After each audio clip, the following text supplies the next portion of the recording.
L'immense déception de Charles Leclerc, c'était il y a quelques minutes. Charles Leclerc qui ne remportera pas cette année le Grand Prix ici chez lui à Monaco. Il partait pourtant de la pole position. Bienvenue si vous nous rejoignez sur Canal+. C'est Formula One qui démarre maintenant l'analyse de ce Grand Prix de Monaco 2022 remporté il y a quelques instants. On l'a vécu ensemble par Sergio Pérez devant Carlos Sainz et devant Max Verstappen. Charles Leclerc, lui, termine 4e. On va avancer dans cette voie des stands. On va analyser bien sûr tout ce qu'il s'est passé. Éric Boulier, Loïc Duval, on va revenir d'abord sur cette image. La frustration, Éric, de Charles Leclerc, évidemment, on la comprend. Ça va être une déception difficile à digérer. C'est normal, c'est course à la maison. Lui qui en plus rêvait de briller ici, qui n'a jamais brillé, qui n'a jamais pu finir une course. D'ailleurs, c'est la première fois qu'il finit une vraie course.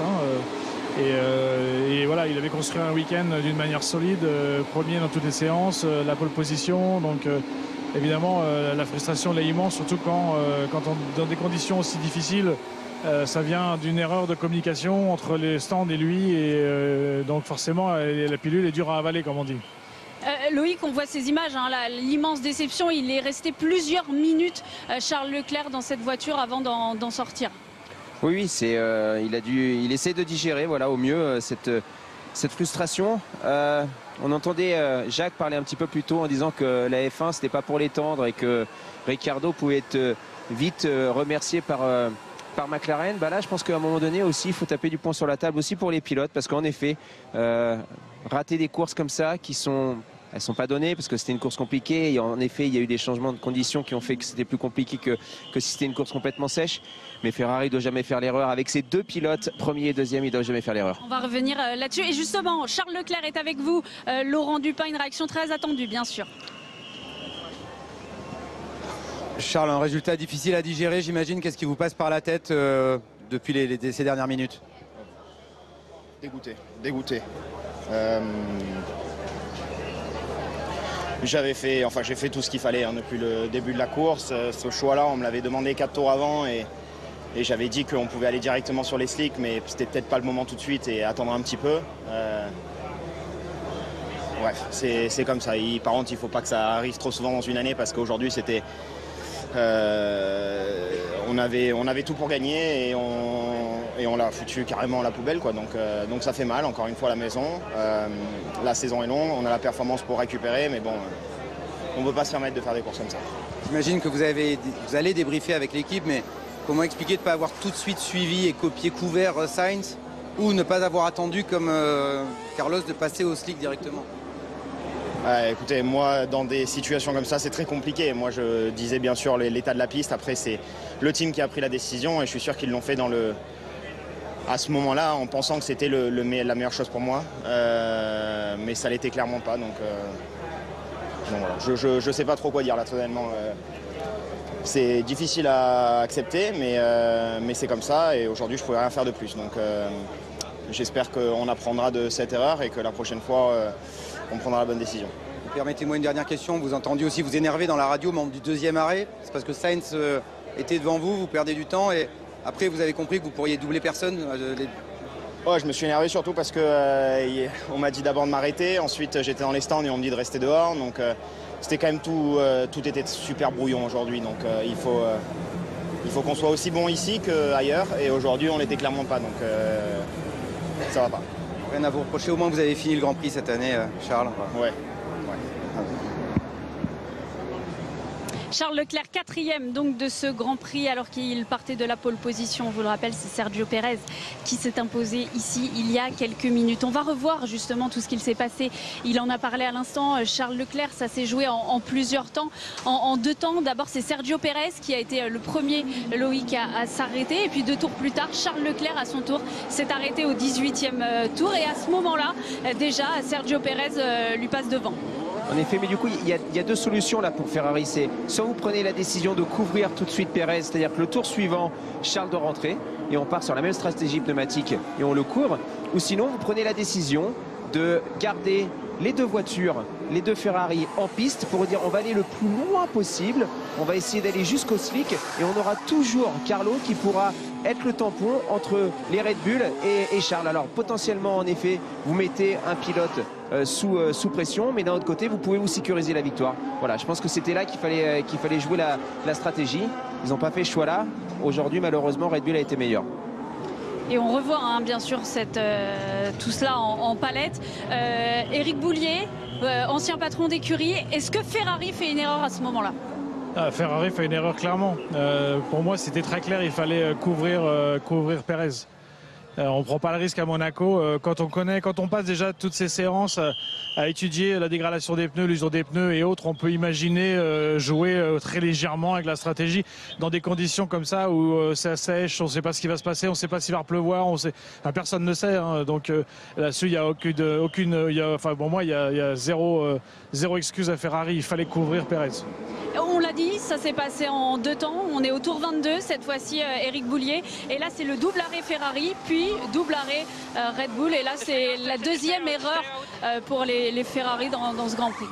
Ouais, refaire la course après, effectivement, on arrive toujours à l'améliorer, mais pour moi, la vraie erreur vient avant. Après, ils auraient là, ils se sont, bien sûr, mais en plus, ils sont plus dans la même position. Autant avant, ils étaient 1 et 2 et ils pouvaient contrôler la course, même si Red Bull a fait son travail en essayant de changer la stratégie pour les forcer à bouger, mais il n'aurait jamais dû se retrouver dans cette situation-là. On va écouter Carlos Sainz, l'autre pilote Ferrari, deuxième de ce Grand Prix, toujours au micro de Laurent Dupin. Carlos, once again, second in Monaco. Once again, frustration for you today. Can you explain what you are Une nouvelle going fois through frustré. Vous pouvez nous expliquer ce qui vous passe à travers l'esprit? C'est difficile d'expliquer. Je pense que je devrais être heureux de la course que j'ai faite. On l'a fait en tant qu'équipe. En tant qu'équipe, on s'est arrêté au bon moment. On a mené la course jusqu'à changer de pneu. Et les drapeaux bleus sur lesquels je suis tombé, les pilotes se sont pas écartés et ce sont les secondes qui m'ont coûté la victoire aujourd'hui. Bien sûr, la chance tournera sans doute, mais aujourd'hui j'aurais pu gagner. Vous étiez si proche de Sergio à la fin. Et on pensait que vous alliez tenter, quelque chose. C'était trop dangereux? Ouais, ça aurait été un peu dangereux. Et je n'ai jamais été suffisamment proche de lui. Les intérieurs de virage étaient trempés. Et des fois, je freinais tard, j'ai failli l'accrocher. J'ai vraiment tout essayé. J'ai vraiment tout essayé pour le dépasser. Ferrari qui s'est noyé dans sa stratégie aujourd'hui. C'est donc une 4e place pour Charles Leclerc après 3 abandons. On vous le rappelle ici en principauté. Charles Leclerc qui compte désormais 9 points de retard au classement du championnat du monde sur Max Verstappen. Le leader donc actuellement, Max Verstappen. On l'écoute au micro de Laurent Dupin. Max, let's start by the end. Was it possible to overtake Carlos, the 4 leaders fighting? Par la fin. Est-il possible de dépasser Carlos à la fin dans ce pack de 4 voitures? Non, non. Ouais, c'est un peu ennuyeux. Il n'y avait pas grand-chose que je puisse faire. Dès qu'on se rapproche à moins de 6 dixièmes, les voitures glissent trop. On ne peut pas rester suffisamment proche. Et même si j'avais voulu attaquer, on ne pouvait rien faire. Donc j'aurais fini au milieu de nulle part. Vous terminez devant Charles, ce n'est pas quelque chose de garanti après les qualifications. Il est très triste. Et vous, comment vous sentez-vous? Je peux imaginer pour Charles, quand vous démarrez en pole position et que vous finissez 4e, c'est pas ce que vous souhaitez. Je ne m'attendais pas à ça. En tant qu'équipe, on a fait un très bon travail. Finir 3e pour moi, c'est pas la chose la plus passionnante, mais au moins j'ai pu améliorer un petit peu la situation. Oui, il partait de la 4e position sur cette grille, termine 3e. Max Verstappen qui augmente donc son avance au championnat du monde des pilotes. Max Verstappen toujours leader avec désormais 9 points d'avance sur Charles Leclerc. Il avait pris les commandes la semaine dernière à Barcelone. Le voici ce classement. Max Verstappen devant Charles Leclerc, Sergio Pérez 3e et qui revient, qui n'a que 6 points de retard sur Charles Leclerc. Lewis Hamilton 6e. Esteban Ocon 9e de ce classement pour l'instant. La deuxième partie où on va retrouver l'autre Français, Pierre Gasly 14e. Max Verstappen donc qui augmente encore un peu plus son avance avec cette 3e place ici à Monaco. Alors que ça n'aurait pas dû être le cas. C'est aussi la force des champions, un team qui est champion, qui a une dynamique, un pilote qui se sent bien aussi et qui a grandi, qui a mûri, qui ne fait plus les erreurs et qui ne va pas forcément essayer d'aller chercher le résultat pur. Là, il a pris les points qu'il pouvait prendre ce week-end. Puis à côté, on a Ferrari qui pourtant est l'équipe à battre en ce début de saison. Ils se prennent les pieds dans le tapis encore une fois et puis du coup ils laissent partir des points, donc il faut faire attention parce qu'on connaît aussi Red Bull pour sa faculté à développer la voiture pendant la saison. S'il se rapproche petit à petit en performance de la Ferrari, ça va devenir de plus en plus dur et puis là mine de rien en l'espace de 3-4 Grands Prix ça fait beaucoup de points perdus et une mauvaise dynamique pour Ferrari et une très positive par contre au contraire pour Red Bull.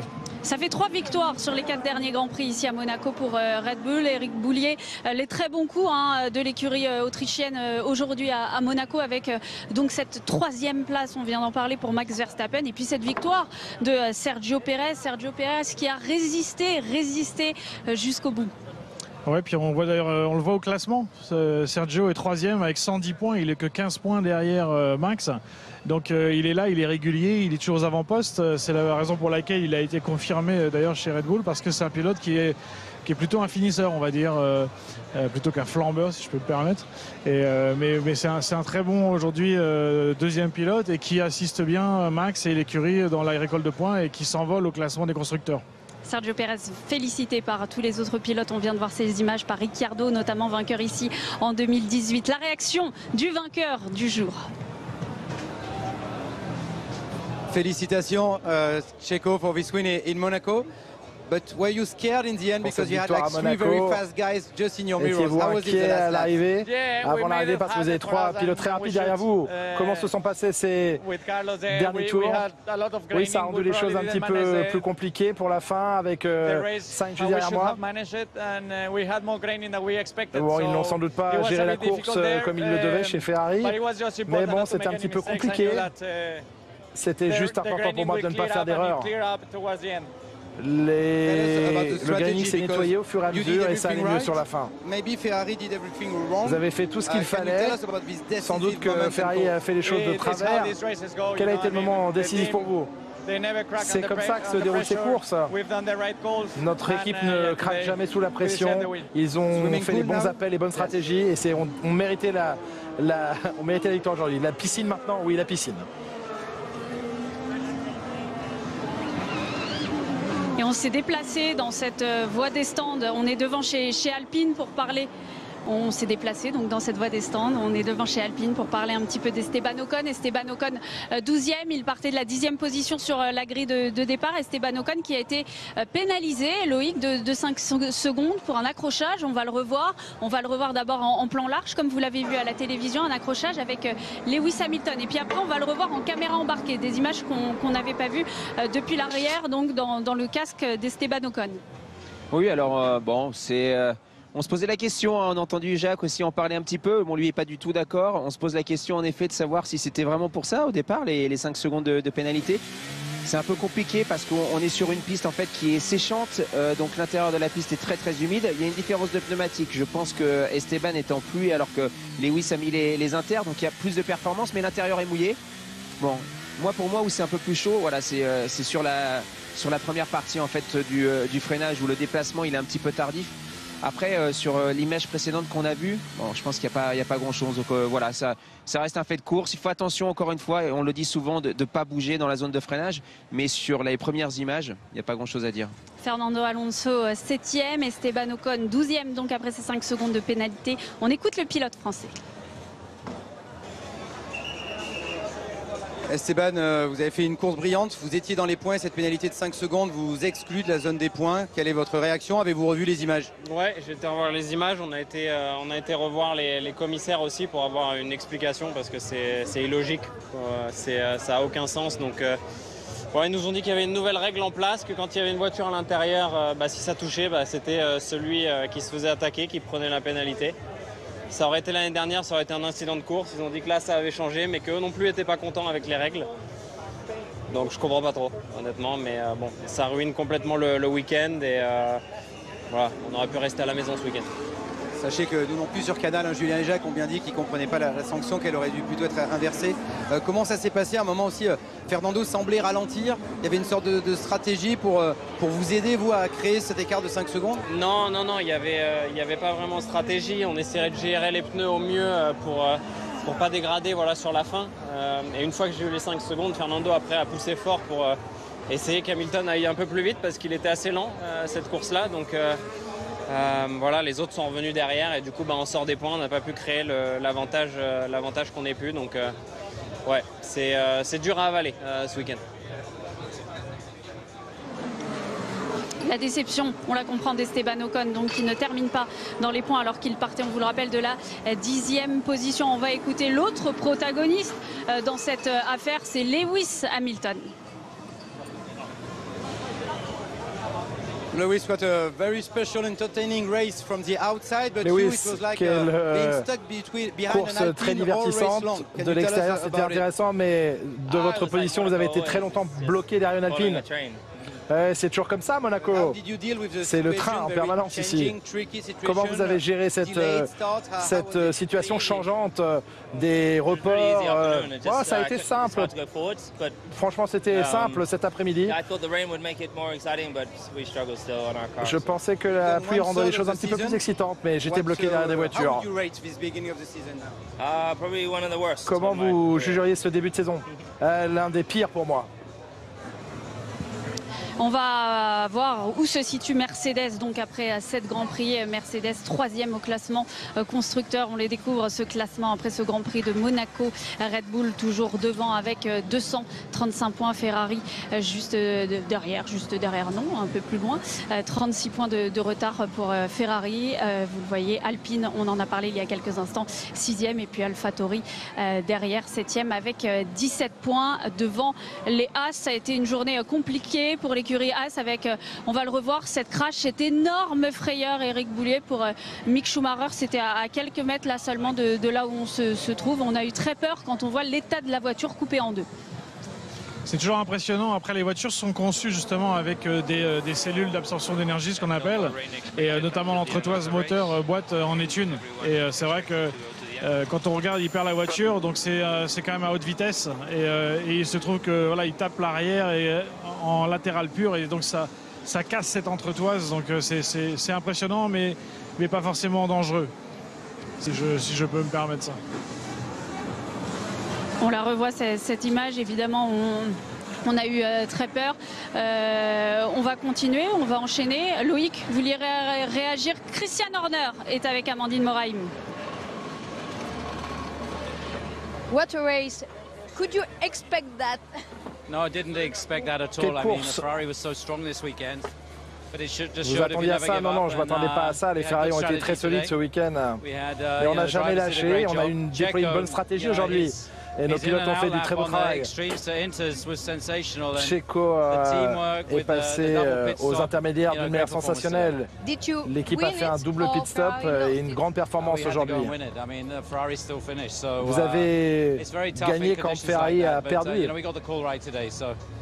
Oui, c'est toujours très compliqué dans ces conditions, mais on a fait de bons appels stratégiques aujourd'hui. La réaction de Christian Horner en direct dans Formula One. On va parler de Pierre Gasly. Pierre Gasly qui termine à la limite des points aujourd'hui. C'est frustrant pour lui parce qu'il a fait une très belle course. Il a fait le spectacle, Loïc, avec notamment ses dépassements. On va les revoir évidemment, dépassements notamment sur Ricciardo. Oui, écoutez, je ne sais pas qui aura la note du pilote du jour, mais pour moi c'est Pierre. Honnêtement, prendre le risque au niveau stratégique, alors c'est toujours plus facile quand on est derrière, mais prendre ce risque-là à ce moment-là, exactement, de mettre ses pneus plutôt que tout le monde, partir, réussir à rester sur la piste, parce que ça a été compliqué pendant un tour et demi, après avoir le rythme, faire les dépassements qu'il a fait. Alors c'est sûr qu'il est plus sur la même stratégie que les autres, mais voilà, en tout cas il a fait une très très belle course, il a fait des beaux dépassements, il a été propre, c'était un très beau week-end de sa part, donc voilà, je suis ravi que Pérez ait gagné quelque part, parce que c'est un beau vainqueur si c'était pas Charles Leclerc, mais je pense que Pierre a fait un excellent week-end et une très belle course aujourd'hui. Pierre Gasly, 11e aujourd'hui. On va voir, Eric, ce dépassement, notamment sur Ricciardo. Il a fait le show, hein, Pierre Gasly. Oui, parce que même avec des pneus, effectivement, une stratégie différente, c'est incroyable. Et doubler à cet endroit-là, c'est effectivement extrêmement brave. Et je rejoins ce qu'a dit Loïc. Pour moi, l'homme de la course, c'est lui, parce qu'ils ont pris tous les risques.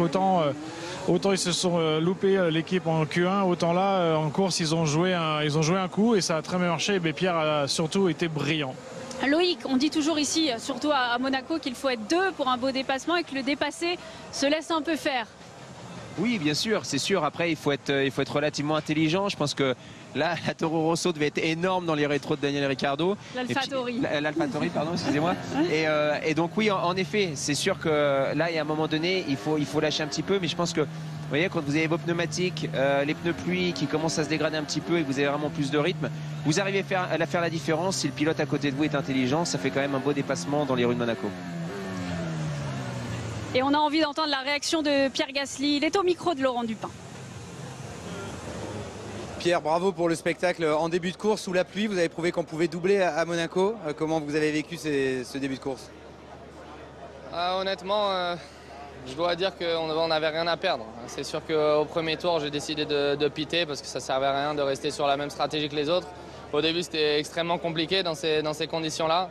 Mais voilà, on a pris des risques. Je suis content de cette stratégie avec l'équipe, qu'on ait fait ces choix-là. Parce que de là où on partait, de toute façon, il fallait en prendre. Et voilà, on a réussi à dépasser. J'avoue que c'était assez chaud. C'était pas simple, mais au moins ça a rendu la course un peu plus fun de là où on partait. Et voilà, je suis juste un peu triste de ne pas marquer de points à la fin parce qu'on fait une belle course. On perd 6 ou 7 secondes au premier arrêt au stand au premier tour. Et deuxième arrêt au stand, pareil, on repère encore 2-3 secondes. Donc on laisse 10 secondes sur la table qui nous coûte sûrement la 10e place. Mais bon, c'est comme ça. Au final, on a quand même réussi à faire une belle course et à montrer de belles choses tout le week-end. C'était de beaux efforts de votre part. Psychologiquement, comment vous avez vécu le stress des changements de conditions, les attentes aussi au début, puis drapeau rouge? Moi, j'étais content. J'étais content que tout ça se passe parce que c'est vrai que la 17e place sur le sec à Monaco, il n'y a pas grand-chose à espérer. Donc, c'était plutôt une bonne chose de voir voilà, toute cette pluie arriver.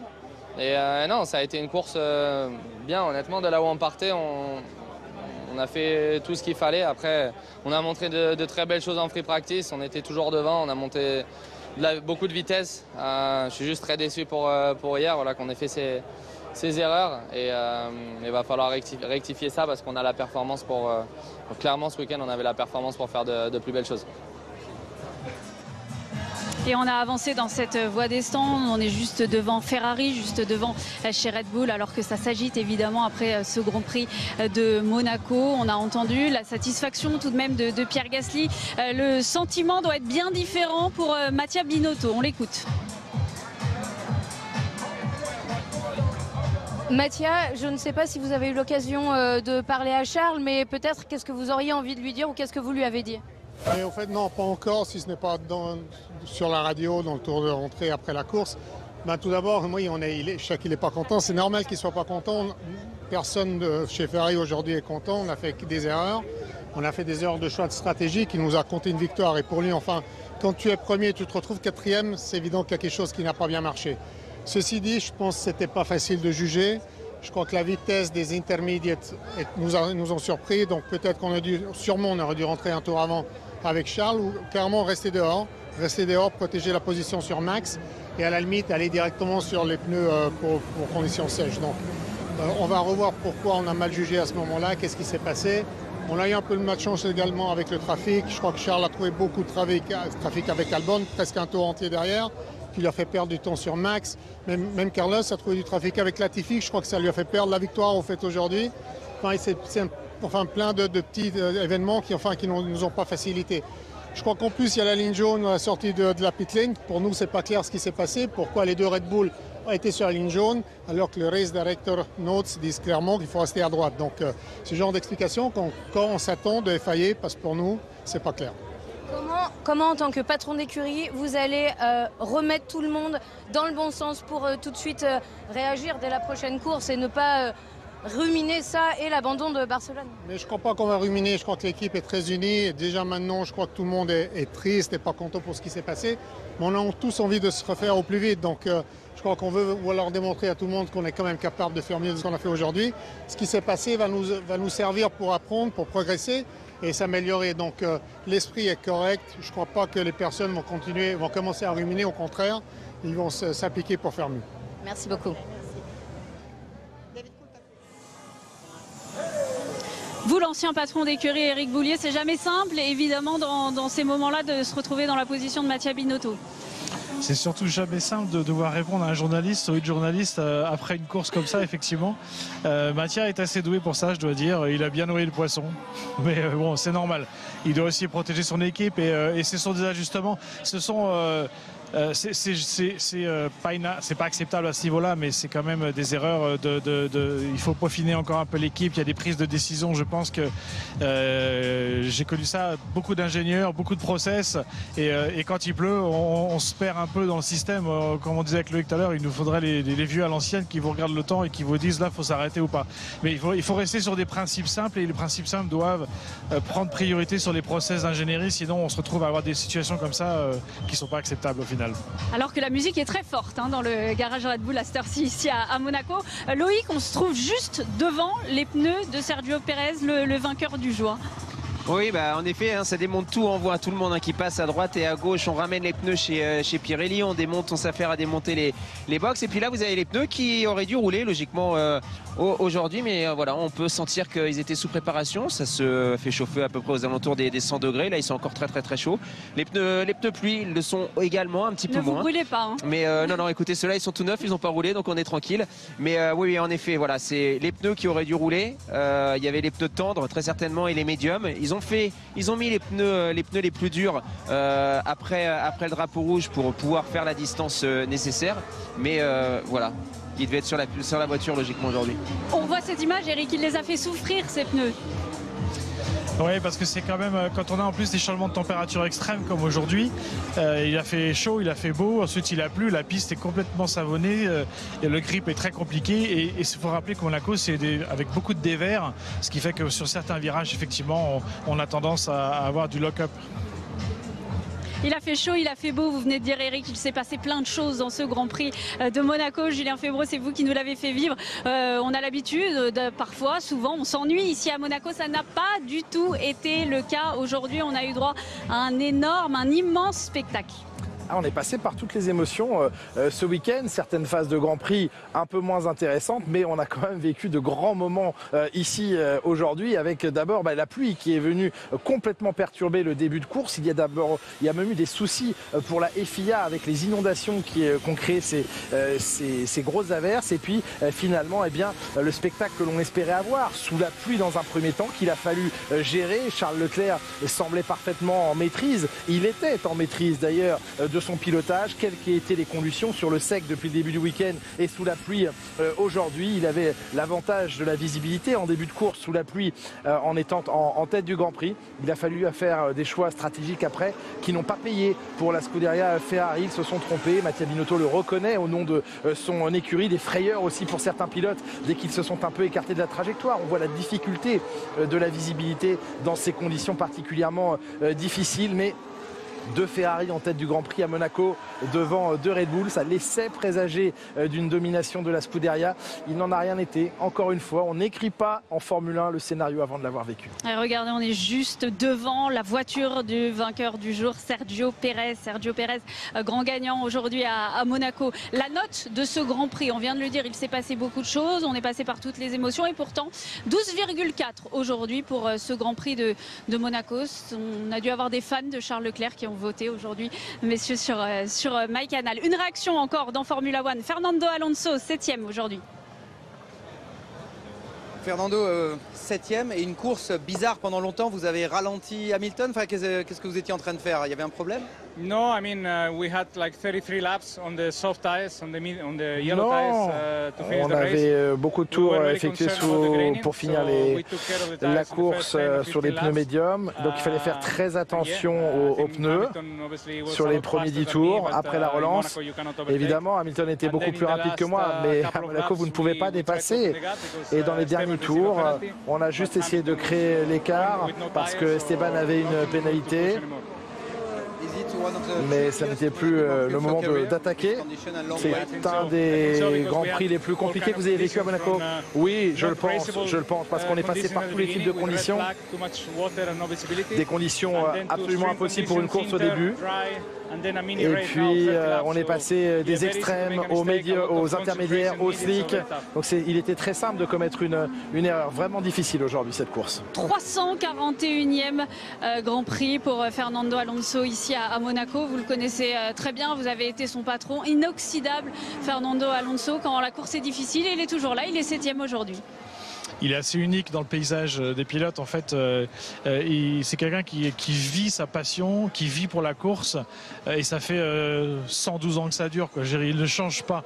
Et il est vraiment tout le temps en train de chercher la performance, en train de se préparer. Et moi, effectivement, j'ai travaillé avec lui plusieurs années. Mais le Fernando que je connaissais avant, que je vois toujours chez Alpine, c'est le même.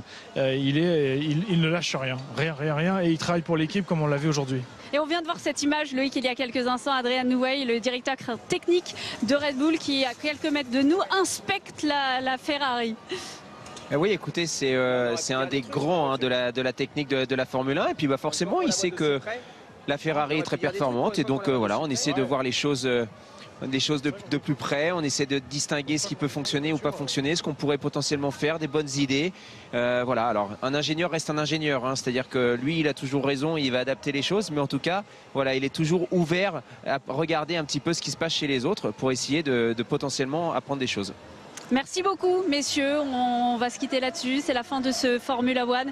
Sergio Pérez, grand gagnant donc de cette édition 2022 ici à Monaco. Sa 3e victoire en carrière, la première de la saison, la première pour lui dans sa carrière à Monaco. On va se quitter sur ces belles images de joie. On se donne rendez-vous dans 2 semaines à Bakou. Dans quelques instants, le débrief du Grand Prix d'Italie, le MotoGP. Si vous l'avez manqué sur Canal ou si vous avez manqué l'analyse, c'est dans quelques minutes sur Canal+.